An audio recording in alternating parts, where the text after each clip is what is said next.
Suatu hari Nabi Musa nanya kepada Allah. Kan Nabi Musa ini julukannya, panggilannya Kalimullah, orang yang bisa ngomong langsung kepada Allah. Jadi kalau ada butuh apa-apa Nabi Musa mah tinggal miss call Allah. Ya Allah, langsung Allah ngangkat. Ada apa Musa gitu. Kayak kita telepon gitu ya, nggak bisa ngelihat langsung tapi bisa telepon langsung. Begitu Nabi Musa calling, langsung Allah, ada apa Musa? Gini ya Allah, saya pengen nanya. Jadi Musa sering ngobrol sama Allah. Nanya apa? Saya pengen tahu di antara umat saya itu siapa yang paling rendah kedudukannya di matamu, yang paling levelnya paling rendah. Kata Allah, itu tuh laki-laki seorang kakek yang buta, yang dia itu masbuknya istiqomah banget dalam sholat. Paling istiqomah dalam masbuk. Gak pernah dia sholatnya tepat waktu, pasti masbuk. Ini orang yang paling istiqomah di zaman Musa, istiqomah dalam kemasbukan. Asal ada sholat, dia pasti paling belakang, datangnya menjelang salam. Jadi kalau ada yang taruh sendal paling belakang itu pasti dia. Kalau ada salam yang kemudian nanti berdiri lagi, pasti dia. Orang yang selalu masbuk, orang tua buta. Oh, itu orang yang paling rendah.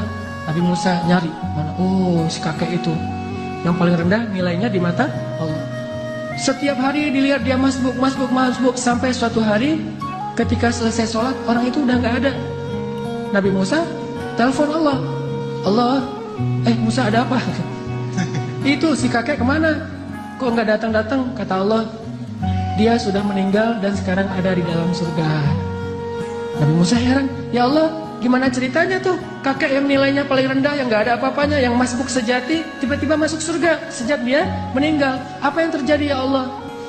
Allah bilang, ya Musa, suatu hari ketika kakek ini keluar dari masjid, dari tempat ibadah, dia jalan kemudian kesesat gara-gara dia buta, sampai di sebuah tanah yang lapang.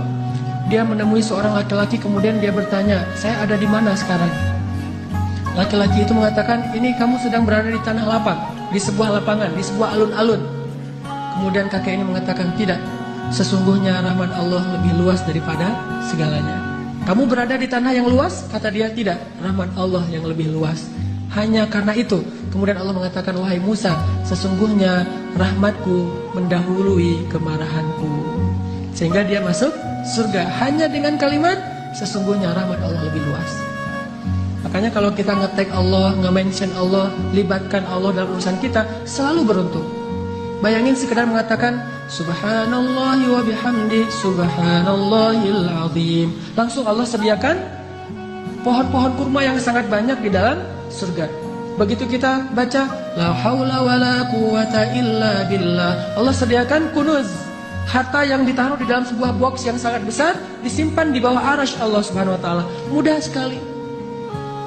Karena kalau kita melibatkan Allah, yuridullahu bikumul yusra wa la yuridu bikumul usra. Salah kalau orang bilang, aduh gak usah bawa-bawa Allah lah, jadi susah. Enggak. Justru kalau kita bawa-bawa Allah jadi mudah. Karena Allah itu pada dasarnya pengen memudahkan kita, enggak pengen nyusahin kita. Yuridullahu bikumul yusra wa la yuridu bikumul usra. La yukallifullahu nafsan illa wus'aha. Sampai ketika turun ayat ittaqullaha haqqa tuqatih, bertakwalah kepada Allah sebenar-benar takwa. Para sahabat kemudian ngeluh, ya Rasulullah, kami nggak sanggup kalau sebenar-benar takwa. Terus gimana? Turun lagi ayat di surat At-Taghabun, fattaqullaha mastata'tum. Kalau nggak bisa sebenar-benar takwa, ya udah bertakwa semampu kalian aja. Coba lihat, Allah memudahkan urusan hambanya, sehingga kalau kita melibatkan Allah, maka insya Allah Allah akan memudahkan urusan kita. Kisah lagi, mungkin ada 2 atau 3 kisah lagi, bukti bahwa kalau kita melibatkan Allah itu mudah. Ada seorang nenek di zaman Nabi Musa, sudah menikah sekian puluh tahun belum dikaruniai anak. Datang kepada Nabi Musa, ya Nabi Allah, ada apa nek? Saya mau minta tolong. Ya, saya itu udah nikah sekian tahun tapi belum dikaruniai anak. Sedangkan engkau bisa bicara langsung dengan Allah. Boleh nggak saya minta tolong? Minta dong ke Allah, ya Allah beri saya 1 orang anak saja. Oh baik nek, nggih, gitu kata Nabi Musa. Telepon, ya Allah. Allah bilang, ada apa Musa?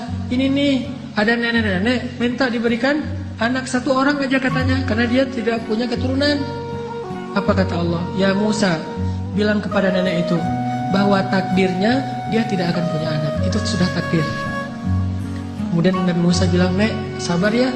Kata Allah, oh ya, udah ada jawaban dari Allah, udah ada. Gimana jawabannya? Takdir nenek mah gak akan punya anak. Oh gitu, ya sudah, assalamualaikum, waalaikumsalam, pulang. Sepanjang jalan sampai di rumah dia mengatakan, ya Rahim, ya Rahim. Memang takdir saya tidak akan punya anak, tetapi Engkau Maha Rahim, beri saya anak, ya Rahim. Jadi dia ngeyel gitu. Terus saja minta sama Allah dengan bahasa yang lembut, ya Rahim, ya Rahim. Besok datang lagi ketemu Nabi Musa, assalamualaikum, waalaikumsalam. Nenek yang kemarin, ada apa nek? Gitu. Sama Nabi Musa masih yang kemarin gitu. Apaan? Minta dong ke Allah lagi supaya dikasih anak. Lah kan udah kemarin katanya takdirnya gak akan punya anak. Siapa tahu sekarang berubah. Ini nenek nih, sikoh billah, yakin banget sama Allah. Karena gak mau ngecewain, walaupun Nabi Musa juga udah tahu takdirnya kayak gitu. Ya udah, Nabi Musa telepon lagi, ya Allah, ini si nenek yang kemarin. Oh ya Musa, jawab aja kayak kemarin. Bahwa dia gak akan punya anak. Nek, saya bilang juga apa? Takdirnya nenek gak akan punya anak. Udah bersabar aja. Oh gitu ya, udah, assalamualaikum, waalaikumsalam, ya Rahim, ya Rahim. Terus aja gitu. Datang lagi nenek yang sama, nek, sama jawabannya, belum ngomong juga udah dikasih tahu aja jawaban. Tapi kata nenek, coba minta lagi, mudah-mudahan Allah udah mau ngasih sekarang. Ya Allah, nenek yang nenek kemarin datang lagi. Wahai Musa, takdirnya gak akan punya anak. Nek, memang udah takdirnya kayak gitu. Sabar aja. Gimana tuh caranya nek? Udah takdir Allah gak akan bisa dirubah. Oh gitu, ya Rahim, ya Rahim, pulang terus. Setelah sekian lama gak datang-datang. Setelah beberapa bulan akhirnya dia datang bawa bayi. Gendong bayi datang ke Nabi Musa. Assalamualaikum gitu. Waalaikumsalam. Nenek yang dulu. Ya, terus itu siapa? Anak. Anak siapa? Anak saya. Hah? Ya Allah, ini ceritanya gimana nih? Kok bisa nih nenek punya anak? Nabi Musa nelpon Allah. Gimana nih ceritanya nenek yang takdirnya gak bakalan punya anak tiba-tiba bawa bayi? Kata Allah, ya Musa, setiap kali saya bilang takdirnya gak punya anak, dia bilang ya Rahim, ya Rahim. Dibilang lagi gak punya anak, dia bilang ya Rahim, ya Rahim. Wahai Musa, ketahuilah sesungguhnya rahmat saya mendahului takdir. Sehingga dengan rahmat Allah, Allah mengubah takdir nenek ini yang tadi gak punya anak jadi punya anak. Kalau kita baca hadis-hadis Nabi tentang kisah-kisah para anbiya itu luar biasa. Intinya adalah mereka selalu mengandalkan Allah dan selalu mendapatkan janji-janji yang Allah pernah janjikan kepada mereka. Gak pernah kecewa. Mungkin cerita terakhir yang sangat populer itu adalah cerita Siti Hajar. Ini bagi saya menakjubkan banget nih ceritanya. Nabi Ibrahim bawa Siti Hajar dari Palestina ke Mekah, melintasi gurun pasir hanya bertiga saja. Ibrahim, Hajar, Ismail kecil. Karena Allah memerintahkan Ibrahim, bawa keluargamu ke sebuah biwadin ghairi dzi zar', kepada sebuah lembah yang tidak ada kehidupan di sana. Bawa ke sana. Di Bakkah, yang kemudian namanya menjadi Mekah. Akhirnya Ibrahim bilang ke Hajar, Hajar, yuk kita hijrah gitu. Hijrah kemana mas? Hajar gak ada yang nanya hijrah kemana. Udah aja, oh hijrah ya sami'na wa ata'na. Di bawah gitu jalan kaki melintasi padang pasir. Berhenti sebentar di rest area, makan, minum seadanya, lanjut lagi. Gak pernah nanya, mas ini kemana sih kok gak sampai-sampai? Gak pernah Hajar nanya kayak gitu. Atau gak pernah juga dia bilang, mas turunin saya aja di mall itu nanti dijemput lagi. Gak ngomong nurunin di mall mana, di rest area mana, di masjid mana, ntar kalau udah beres urusannya baru jemput lagi. Nggak, sami'na wa ta'na. Ini istri soleha banget, ikut aja gimana kata suami. Sampai udah di lembah yang tandus, baru Ibrahim mengatakan, ya Hajar, disinilah tempat yang dijanjikan, tinggallah kita di sini. Ya siap, sami'na wa ta'na. Tinggal bikin tenda kecil untuk bayinya. Hari kedua setelah tinggal di situ, baru Ibrahim bilang, ya Hajar, saya akan kembali ke Palestina, tinggallah kalian di sini. Baru setelah sekian lama Hajar diam, kali ini Hajar udah gak kuat untuk diam. Baru dia nanya, ya Ibrahim, engkau tinggalkan kami di sini bersama seorang bayi dan tidak ada siapa-siapa, bahkan air dan kehidupan pun tidak ada di sini. Wahai Ibrahim, bagaimana engkau akan tinggalkan kami? Ibrahim gak tega untuk menjawab. Akhirnya Ibrahim pergi aja tanpa berbicara. Karena Ibrahim pergi, akhirnya Hajar mengganti pertanyaannya. Dan pertanyaan kedua ini lebih benar dari pertanyaan pertama. Kalau pertanyaan pertama, gimana engkau meninggalkan kami sendiri? Pertanyaan yang keduanya adalah, Hajar tanya kepada Ibrahim, ya Ibrahim, Allahu amaraka bihada? Apakah Allah yang menyuruhmu melakukan ini? Ibrahim mengangguk, ya ini perintah Allah. Apa kata-kata Hajar? La yudayyi'anallahu idzan. Kalau begitu, pergilah wahai suamiku, Allah tidak akan mengecewakan kami. Ini namanya keep the faith. Kalau udah libatin Allah, berubah semuanya. Kalau tadi khawatir, galau, sedih, takut, tapi begitu tanya, Allahu amaraka bihada? Apakah yang menyuruh kamu melakukan ini wahai Ibrahim? Ya, kata Ibrahim, la yudayyi'anallahu idzan. Kalau gitu pergilah wahai suamiku, Allah tidak akan mengecewakan kami. Jadi kalau ada suami pergi tiba-tiba, kemana mas? Itu pertanyaannya salah, nggak usah dijawab. Tapi kalau nanyanya, mas ini Allah yang nyuruh, ya oh pergi aja. Nggak apa-apa juga sebulan, setahun, Allah tidak akan mengecewakan kami. Kemana ternyata? Ikut taklim, ikut mungkin ada itikaf di mana.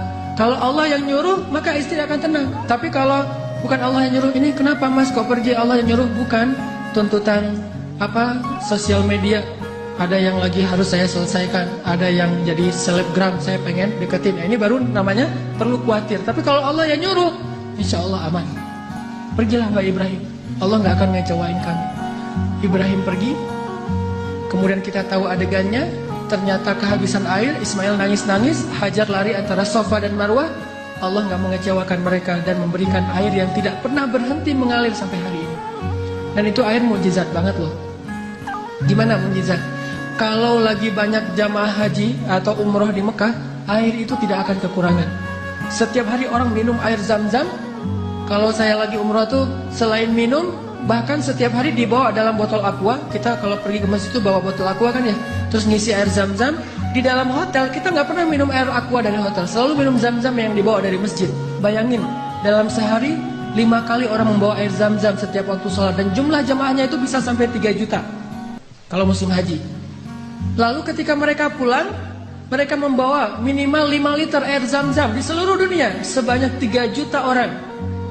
Air Zam-Zam tidak mengering, keluar sebanyak-banyak yang dibutuhkan. Tapi begitu haji selesai, umrah belum dibuka, Mekah sepi. Tidak ada yang umrah kecuali orang lokal saja. Paling-paling ratusan orang, tidak sampai 1000 orang. Tapi walaupun yang datangnya sedikit, yang minumnya sedikit, air Zam-Zam tidak membanjiri kota Mekah. Ini namanya berkah. Kalau butuh banyak keluar banyak, kalau butuh sedikit keluar sedikit. Bukan pas butuh banyak airnya putus, atau pas butuh sedikit airnya jadi banjir, soalnya biasanya keluarnya banyak. Nggak kayak gitu Zam-Zam, sangat berkah. Dan itu gara-gara kata Hajar, la yudayyi'anallahu idzan. Allah nggak bakalan ngecewain kami. Maka teman-teman, ayo kita belajar melibatkan Allah dalam urusan kita. Ada masalah dikit, oh serahin sama Allah sambil berikhtiar. Tapi jangan bergantung kepada ikhtiar. Ikhtiar hanya sebuah kewajiban kita yang diperintahkan Allah. Tetapi hati kita tidak boleh bergantung kepada ikhtiar. Hati kita bergantung di langit kepada Allah Subhanahu wa ta'ala. Andalkan Allah, maka kita tidak akan kecewa insya Allah.